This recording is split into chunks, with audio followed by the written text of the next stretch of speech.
I'm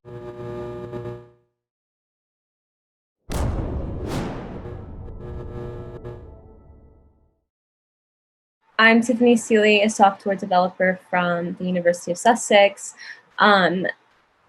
So I guess lastly, I am an activist for women in technology, trying to kind of bridge the gender gap within technology in general and get women encouraged and really inspired to enter technology and learn programming and go through all of the things.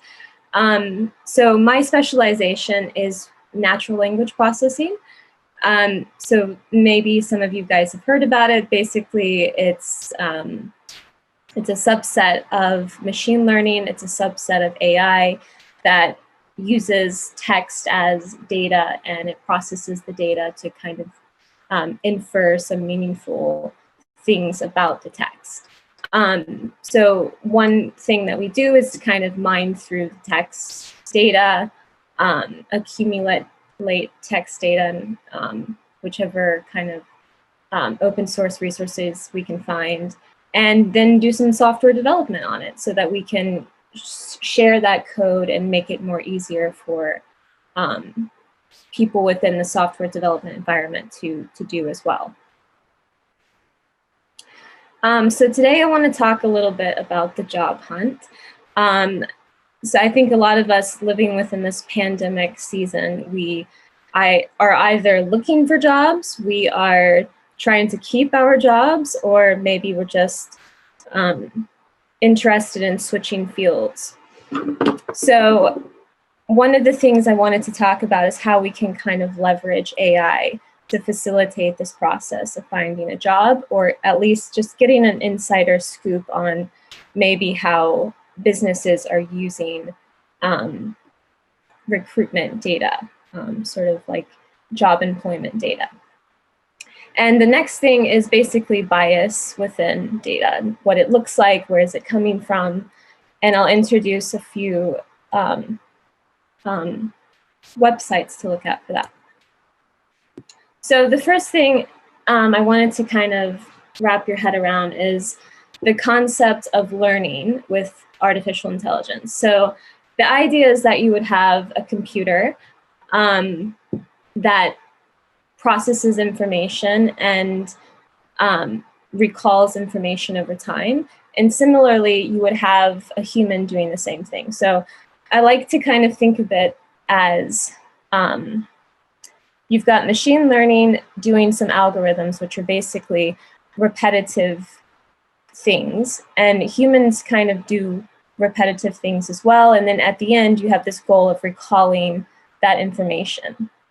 So I like to think about it as like, if you move to a new city for the first time and you're trying to find out which supermarket is the closest to you, you might want to do some market research. You might want to figure out which supermarkets are around, collect some data on the proximities to you, and in the end, you can infer that some supermarket would be closer than others, and so that would be the kind of learning process. So we go through this process with machine learning, where it's actually very similar to how students learn. So at the bottom here, you've got a picture of pupils, students within a classroom, very similar to probably how you grew up in classrooms taking these exams with your other classmates, and they're all timed. And so basically, humans are taught within a classroom, and we're given a lot of material. And within that material, the goal is to kind of recall and test ourselves after gathering that material, learning that material, and sort of seeing how much we can recall from what we've learned. Machines are working in the same way. So basically, at the top, we have here a massive data set. And this data set can be anything. So let's say that you're trying to learn, let's just take it back to like elementary, like you're trying to learn how to differentiate a character versus a number. Pretty straightforward, pretty simple. For a computer, it's a little difficult, but the idea is that we would give the computer a massive amount of characters or numbers, and we would have, we would tell the computer the correct choice, and pretty soon we would think that the computer would kind of store like distinctive characteristics about a character and distinctive characteristics about a number, so that eventually when we test the computer on, we like to say it's unseen data, kind of testing data that they haven't seen before, then the computer would give us the right characterization. So, very similar to humans in that way. So this is kind of how machines and humans are learning in the same ways. We go through this process of training and testing. So I was kind of inspired to do this talk today because I had talked with my friend who recently told me she wanted to enter SEO, which is a subset of web development. And to be fair, I don't have much knowledge of SEO. And because I'm in tech, she asked me, what do you think are the right skills to get into SEO? And I told her that I actually wasn't sure, but that the best thing she could do to start to pivot her her current job to more of an SEO, which is like a web development skill.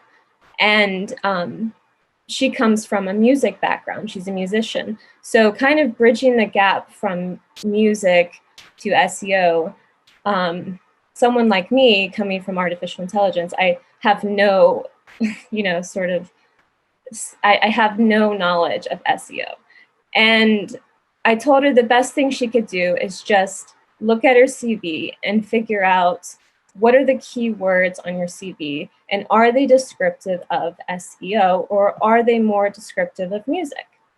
So the idea is that I kind of use this example of AI with her, and I thought it would be good to introduce it to you guys today because it may help you in some ways if you're trying to look for a job, just to know a little bit about what AI processing is, know a little bit about how businesses are automating their processes so that they can read through a lot of CVs quickly and determine the best candidate. So we'll talk a bit about this, and then we'll also dive into some criticism. And if you're starting to think about, what kind of biases or assumptions are out there when it comes to looking through massive amounts of data, definitely, put your question or comment into the chat, and we can have a chat about it afterwards. So what we have here on the screen is a sentence: the cat sat on the mat. It's a very simple sentence. Definitely not going to put that on your CV. But I wanted to just give you an idea of how a computer would process this sentence. So we use this word called keyword extraction. And it basically says that we'll take a sentence and we'll do something called tokenization, which is to break down the sentence into smaller, break down the sentence into words, but not just words. We're also interested in punctuation. So the period at the end is a punctuation, and it becomes this kind of token, and the words also become a kind of token. And then the next thing we kind of do is lowercase everything, because we know computers suffer from some case sensitivity, and that the with the capitalized T is not the same as the with a lowercase t. So we like to kind of lowercase everything. So this sort of idea of having an abbreviation or an acronym of some sort is not really helpful for a computer. And the other thing we do, and I won't dive into it now on the call because we probably don't have enough time for it, but if you're interested, definitely send me a note. We do some additional processes that basically make the sentence into cat, sat, mat. And we could do further analysis. We could take out sat because it's a verb and just kind of keep the nouns. But the computer is doing this, and it's not doing this without some sort of learning process. There are a lot of machine learning models that we use and leverage to break down sentences into tokens. And one of them is kind of very much on an English corpus level. The models assume a lot of the grammatical and like architecture of an English sentence, and it would output to you, words or like broken up fragments of your sentence that are helpful from an English perspective. So there's definitely a language component involved as well. So the next thing is that we make these assumptions all the time. So like we can assume that cat, sat, mat would be helpful in identifying a keyword, but it doesn't, it kind of breaks up a lot of the assumptions that a human would have. So when we talk about assumptions, one thing we can say is that word order doesn't matter. The fact that we had cat, sat, mat means nothing to a computer. We kind of just lose the order completely. Quantities, they don't matter at all. And hot topics, they pretty much matter a lot. So this is obviously very much centered to a specific type of model. Not all models are the same, but a very simplistic model would take order out of it, would take quantity out of it, would lowercase everything. It doesn't care about nouns, verbs, or anything. It just kind of cares about the hot topics, really. And in that, it cares about the frequencies of those hot topics. So we like to think it's, we like to think of the words as a bag, and that we put all of the words into this bag, and that no longer do you have order of precedence. But what you do have is just kind of the frequencies of which cat, mat, and sat appear within multiple amounts of text documents. So I hope that kind of helps you envision like processing text from a machine learning perspective. I wanted to show you a bit of work that I'm doing at the moment with topic extraction using this thing called a naive Bayes classifier. So if you're not familiar with topic extraction or naive Bayes in general, don't worry, that's fine. I just want to illustrate a quick example for those of you who do have more experience with AI, machine learning, and what we're kind of working on at the moment, but also how you can maybe benefit from knowing this as well. So I trained a machine learning model very quickly. And this, I'm doing this as a part of my dissertation, but on a larger scale. But essentially, for this example of my friend who comes from a music background, and she wants to not enter AI, but she wants to enter kind of a tech field, I took, not sure if anyone's familiar with it, but I took data. So when I say data, I mean like a lot of text documents. And those text documents in particular are abstracts from scientific publications.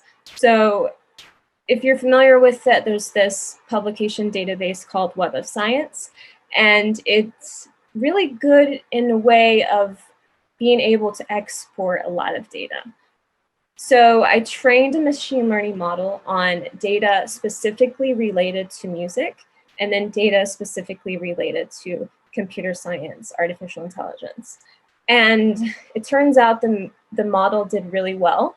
And I think this is because, and you're probably thinking it too, that they're very easily distinguishable entities, right? So music is pretty different from AI in some way.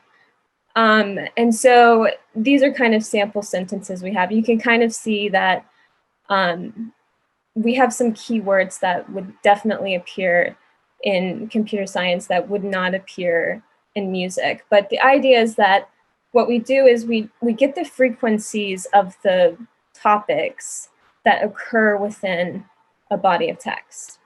And so this is where it's helpful to know that frequency matters. The amount of times that you put on your CV that you have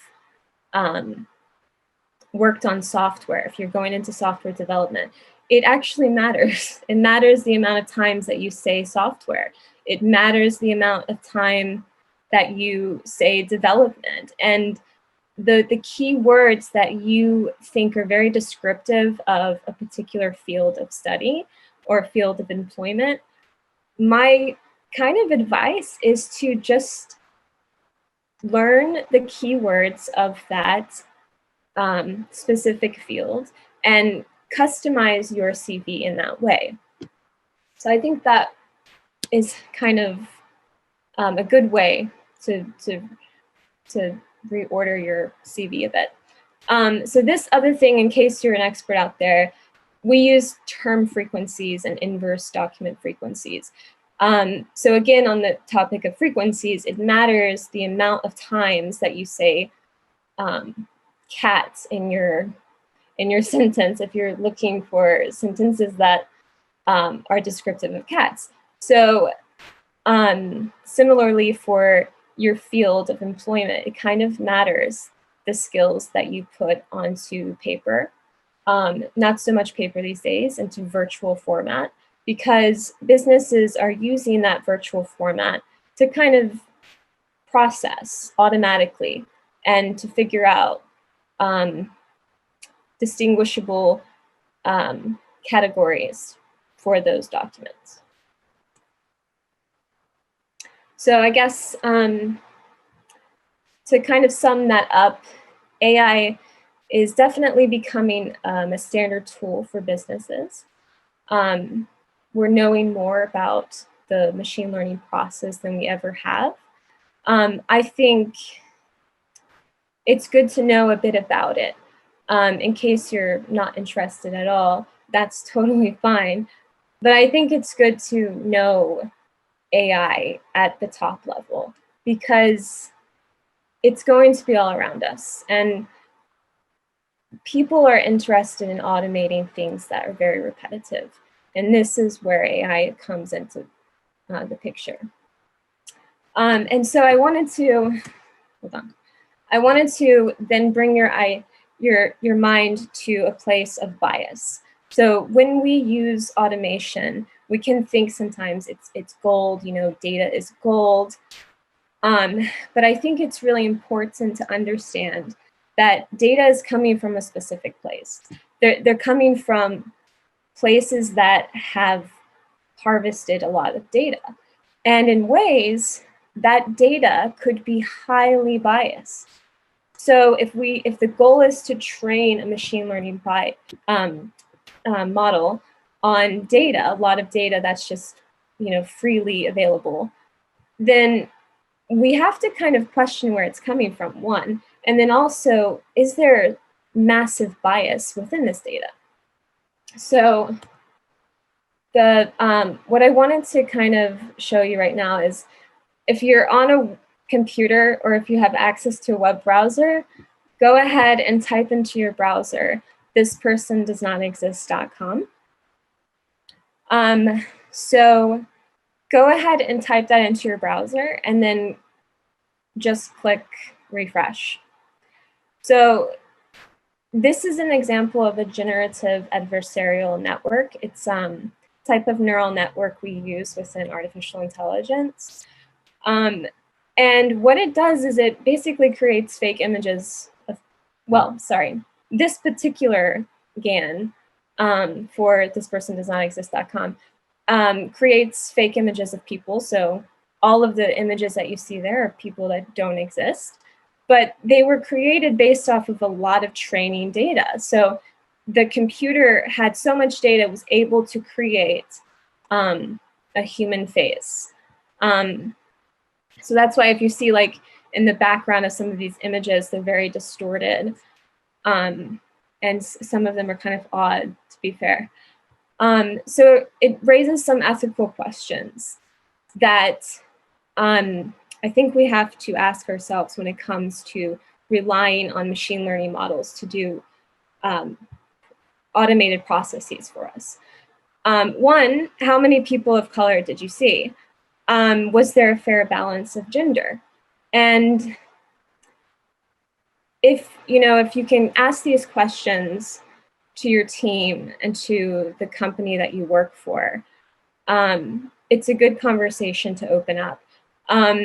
Obviously, we're very much subjected to data that's freely accessible, and it's not so time efficient or even economically efficient to generate a lot of data, just without any sort of incentive. So a lot of times we rely on free data, and they could have massive biases in them. So I just wanted to kind of end on that a little bit. And the last thing I wanted to dive into is that if you're a woman, or if you know of a woman who's trying to get into tech, one organization I work with, Code First Girls, does an amazing job at kind of really preparing women to program, to understand programmatic thought, and to just kind of test out something to make it work. Because technology is definitely in the forefront of all of our lives. And it's important that we have a gender equality within our businesses as we go forward. And it's important to kind of have conversations about biases in data and be skeptical of data. But I think it's also a really imaginative field. I think it's a beautiful field to get into, and that machine learning and AI in general is not the kind of Terminator figure that we all maybe once thought of it as. It's actually just growing every day. And yeah, so that's where I wanted to leave you. The other thing I wanted to say is that if you are a business, or if you know of a business, or if you yourself are someone who wants to enter into programming, Python in particular, then definitely check out Code First Girls. They take sponsorships from businesses, and I know they have a lot of partnerships at the moment with some pretty big companies, just as a way to incentivize more women to learn coding. And that's it.